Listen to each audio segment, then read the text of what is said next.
রাষ্ট্র নির্বাচনগুলো হয়েছে এই নির্বাচনগুলো কিন্তু জনগণের ছাত্রদের প্রত্যাশা পূরণ করতে পারে নাই। বাংলাদেশের স্বাধীনতার সার্বভৌমত্বের ব্যাপারে বিএনপি আপোষহীন। বিএনপি প্রতিষ্ঠাতা শহীদ রাষ্ট্রপতি জিয়া রহমান যে দর্শন, যে জাতীয়তাবাদী রাজনীতির জন্ম দিয়ে গেছে, আমি মনে করি যে আজকে সময় এসেছে জাতীয়তাবাদী দলের পাশে আজকে বাংলাদেশের মানুষকে দাঁড়ানো। আজকে বাংলাদেশকে যারা দুর্বল করার জন্যে, জাতীয়তাবাদী শক্তিকে দুর্বল করার জন্য যারা আজকে চক্রান্ত এবং ষড়যন্ত্র করছে, তাদের ব্যাপারও আজকে সজাগ এবং সতর্ক থাকতে হবে। বন্ধুরা আমার, বিএনপি কাজকে চাপে ফেলে, বিএনপি কাজকে বাধ্য করে আজকে সংস্কারের নামে, আজকে এই জুলাই সনদ তৈরির নামে আজকে যে সমস্ত কর্মকাণ্ড চলছে, এটাও আজকে জনগণের মধ্যে বিরক্তি তৈরি করেছে, উদ্বেগের তৈরি করেছে। আজকে এই কমিশনগুলো গঠন করে দীর্ঘ আলোচনার মধ্য দিয়ে মানুষের মধ্যে আজকে আমি বলবো যে চরম বিরক্তি তৈরি করেছে। আমরা জনগণ চাই একটি অবাধ, সুষ্ঠু, নিরপেক্ষ নির্বাচনের মধ্যে দিয়ে যত দ্রুত সম্ভব একটি অবাধ, সুষ্ঠু, নিরপেক্ষ নির্বাচনের মধ্য দিয়ে একটি সংসদ গঠিত, সরকার গঠিত।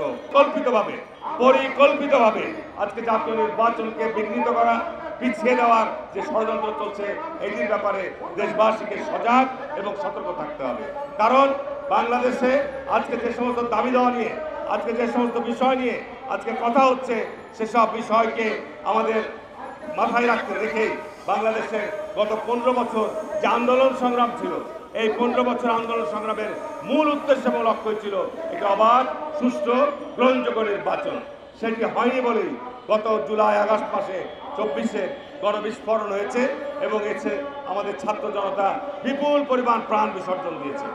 রাষ্ট্র নির্বাচনগুলো হয়েছে এই নির্বাচনগুলো কিন্তু জনগণের ছাত্রদের প্রত্যাশা পূরণ করতে পারে নাই।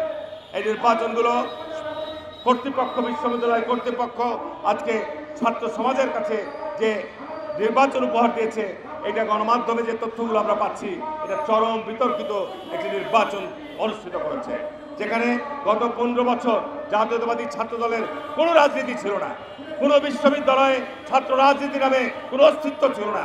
সেখানে আজকে জাতীয় নির্বাচনকে ভিন্ন দিকে দৃষ্টি নেওয়ার জন্য পরিকল্পিতভাবে এই সমস্ত নির্বাচনের আয়োজন করে বাংলাদেশকে আজকে যেভাবে চিহ্নিত করার চেষ্টা করা হচ্ছে, এইটি আমি মনে করি যে আজকে জনগণের মধ্যে নতুন করে উদ্বেগ তৈরি করেছেন।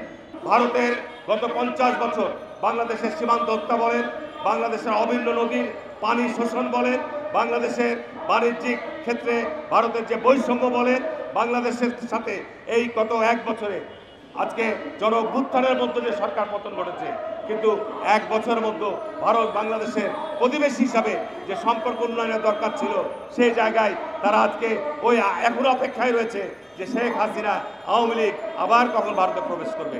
বাংলাদেশের মানুষ জীবন থাকতে এই শেখ হাসিনার এই হায়রাকে বাংলাদেশের মানুষ আর রাজনীতিতে গ্রহণ করবে না, করতে পারে না।